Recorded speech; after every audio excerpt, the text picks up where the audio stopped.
ಇನ್ನು ಇದೇ ಗ್ಯಾಸ್ ಟ್ರಬಲ್ನ ಕಾರಣದಿಂದಾಗಿ ಚನ್ನಪಟ್ಟಣದಲ್ಲೂ ಕೂಡ ಹಲ್ಚಲ್ ಸೃಷ್ಟಿಯಾಗಿದೆ. ಈಗ ಚನ್ನಪಟ್ಟಣ ಬಸ್ ನಿಲ್ದಾಣದ ಹೋಟೆಲ್ಲೇ ಬಂದಾಗೋಗಿದೆ. ವಾಣಿಜ್ಯ ಸಿಲಿಂಡರ್ ಸ್ಥಗಿತಗೊಂಡಿರುವಂತಹ ಹಿನ್ನೆಲೆಯಲ್ಲಿ ಹೋಟೆಲ್ಗೆ ಬೀಗವನ್ನು ಹಾಕಲಾಗಿದೆ.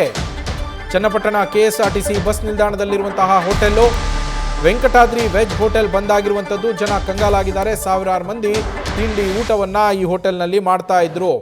ರಾಮನಗರ ಕೇಂದ್ರ ಬಸ್ ನಿಲ್ದಾಣದಲ್ಲಿರುವಂತಹ ಹೋಟೆಲ್ ಇದು, ವೆಂಕಟಾದ್ರಿ ವೆಜ್ ಹೋಟೆಲ್ ಅಂತೇಳಿ. ಬಸ್ ನಿಲ್ದಾಣಕ್ಕೆ ಬರುವಂಥವರು ಪ್ರಯಾಣಿಕರು ಊಟ ಮಾಡಬೇಕು ಅಂದರೆ ಇದ್ದಂತಹ ಹೋಟೆಲ್ ಅದು. ಆದರೆ ಈಗ ಆ ಹೋಟೆಲನ್ನು ಕೂಡ ಬಂದ್ ಮಾಡಲಾಗಿದೆ. ಪ್ರತಿನಿತ್ಯ ಬಸ್ಗಳಲ್ಲಿ ಬೇರೆ ಬೇರೆ ಊರುಗಳಿಗೆ ಹೋಗುವವರು ಬರುವವರು ಆ ಹೋಟೆಲ್ನಲ್ಲಿ ಊಟ ಮಾಡ್ತಾ ಇದ್ರು.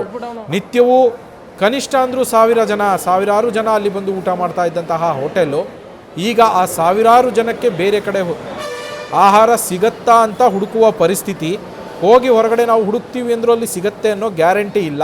ಯಾಕೆ ಅಂದರೆ ಈ ವೆಂಕಟಾದ್ರಿ ಹೋಟೆಲ್ಗೆ ಏನು ಸಮಸ್ಯೆ ಎದುರಾಗ್ತಾ ಇದೆಯೋ ಬಾಕಿ ವ್ಯಾಪಾರಸ್ಥರಿಗೂ ಬಾಕಿ ಹೋಟೆಲ್ಗಳಿಗೂ ಇಂಥದ್ದೇ ಸಮಸ್ಯೆ ಎದುರಾಗ್ತಾ ಇದೆ. ನಮ್ಮ ರಾಮನಗರ ಪ್ರತಿನಿಧಿ ಮೋಹನ್ ಒಂದು ಗ್ರೌಂಡ್ ರಿಪೋರ್ಟನ್ನು ನೀಡಿದ್ದಾರೆ, ನೋಡ್ಕೊಂಬರೋಣ.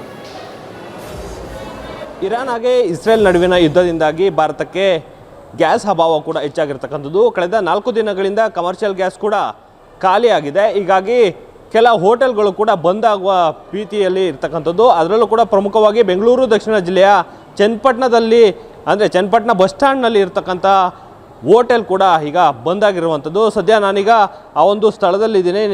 ನಿಮಗೆ ಆ ಒಂದು ಜಾಗವನ್ನು ಹೋಟೆಲನ್ನು ತೋರಿಸ್ತಾ ಹೋಗ್ತೀನಿ. ಏನು ಶ್ರೀ ವೆಂಕಟಾದ್ರಿ ವೆಜ್ ಹೋಟೆಲ್ ಏನಿದೆ, ಕಳೆದ 2 ದಿನಗಳಿಂದ ಈ ಒಂದು ಹೋಟೆಲ್ ಕೂಡ ಸಂಪೂರ್ಣವಾಗಿ ಸ್ಥಗಿತ ಆಗಿರ್ತಕ್ಕಂಥದ್ದು.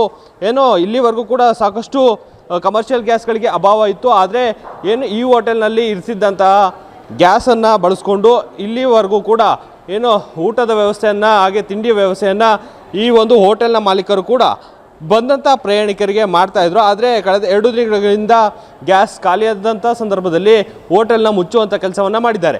ಅದರಲ್ಲೂ ಕೂಡ ಪ್ರಮುಖವಾಗಿ ಬೆಂಗಳೂರಿನಿಂದ ಮೈಸೂರಿಗೆ ಹೋಗುವಂಥ ಪ್ರಯಾಣಿಕರಾಗಿರ್ಬೋದು ಅಥವಾ ಮೈಸೂರಿನಿಂದ ಬೆಂಗಳೂರಿಗೆ ಹೋಗುವಂಥ ಪ್ರಯಾಣಿಕರಾಗಿರ್ಬೋದು, ಈ ಒಂದು ಅಂದರೆ ಚನ್ನಪಟ್ಟಣಕ್ಕೆ ಬಂದಂಥ ಸಂದರ್ಭದಲ್ಲಿ ಡ್ರೈವರ್ಗಳು ಹಾಗೆ ಕಂಡಕ್ಟರ್ಗಳು ಸೇರಿದಂತೆ ಬಂದಂಥ ಪ್ರಯಾಣಿಕರು ಕೂಡ ಇಲ್ಲಿ ಒಂದು ಊಟವನ್ನು ಸವಿಯೋದಾಗಿರ್ಬೋದು ಅಥವಾ ತಿಂಡಿಯನ್ನು ಸವಿಯೋದಾಗಿರ್ಬೋದು ಈ ಒಂದು ಸೇವನೆಯನ್ನು ಮಾಡ್ತಾಯಿದ್ರು. ಆದರೆ ಏನು ಕಳೆದ 2 ದಿನಗಳಿಂದ ಏನು ಈ ಒಂದು ಹೋಟೆಲ್ ಬಂದಾಗಿರೋ ಕಾರಣ ಸದ್ಯ ಇಲ್ಲಿ ಊಟದ ವ್ಯವಸ್ಥೆ ಕೂಡ ಸಾಕಷ್ಟು ಅಂದರೆ ಊಟ ಸಿಗದೇ ಇರೋವಂಥ ಕಾರಣ ಸಾಕಷ್ಟು ಕೂಡ ಜನರು ಕೂಡ ಆತಂಕದಲ್ಲಿ ಇರ್ತಕ್ಕಂಥದ್ದು. ಅಂದರೆ ಏನೋ ಬೇರೆ ಕಡೆಗೆ ಹೋಗುವಂಥ ಕೆಲಸವನ್ನು ಇಲ್ಲಿ ಮಾಡಲಿಕ್ಕಾಗೋದಿಲ್ಲ. ಅಂದರೆ ಬಂದಂಥ ಪ್ರಯಾಣಿಕರು ಕೂಡ ಈ ಒಂದು ಜಾಗದಲ್ಲೇ ಬೀಡು ಬಿಟ್ಟು ಅಂದರೆ ಊಟವನ್ನು ಸವಿತಾ ಇದ್ರು. ಆದರೆ ಎಲ್ಲ ಒಂದು ಕಡೆ ಈ ಒಂದು ಹೋಟೆಲ್ ಬಂದಾಗಿರೋ ಕಾರಣ ಬೇರೆ ಕಡೆ ಅಂದರೆ ಉಪವಾಸ ಹೋಗೋವಂಥದ್ದಾಗಿರ್ಬೋದು ಅಥವಾ ಕಂಡಕ್ಟರ್ಗಳು ಡ್ರೈವರ್ಗಳು ಬೇರೆ ಕಡೆಗೆ ಹೋಗುವಂಥ ಕೆಲಸವನ್ನು ಕೂಡ ಮಾಡ್ತಿರ್ತಕ್ಕಂಥದ್ದು.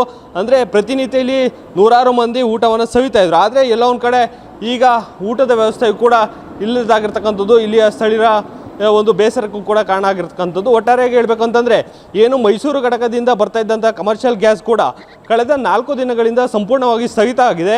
ಹೀಗಾಗಿ ಈ ಒಂದು ಹೋಟೆಲ್ಗಳು ಕೂಡ ಒಂದೊಂದೇ ಆಗಿ ಬಾಗಿಲನ್ನು ಆಗ್ತಾ ಇದ್ದಕ್ಕಂಥದ್ದು. ಮುಂದಿನ ದಿನಗಳಲ್ಲೂ ಇದೇ ರೀತಿ ಆದಂಥ ಸಂದರ್ಭದಲ್ಲಿ ಮತ್ತೆ ಏನಾದ್ರು ಇನ್ನೂ ಹೆಚ್ಚಿನ ಪರಿಣಾಮ ಬೀರುತ್ತಾ ಅಥವಾ ಸದ್ಯದಲ್ಲೇ ಏನಾದ್ರು LPG ಕೂಡ ಇಲ್ಲಿ ತಲುಪಿ ಇಲ್ಲಿ ಒಂದು ಮತ್ತೆ ಹೋಟೆಲ್ ಓಪನ್ ಆಗುತ್ತಾ ಅನ್ನೋದನ್ನ ಸದ್ಯ ಕಾದು ನೋಡಬೇಕಾಗಿದೆ.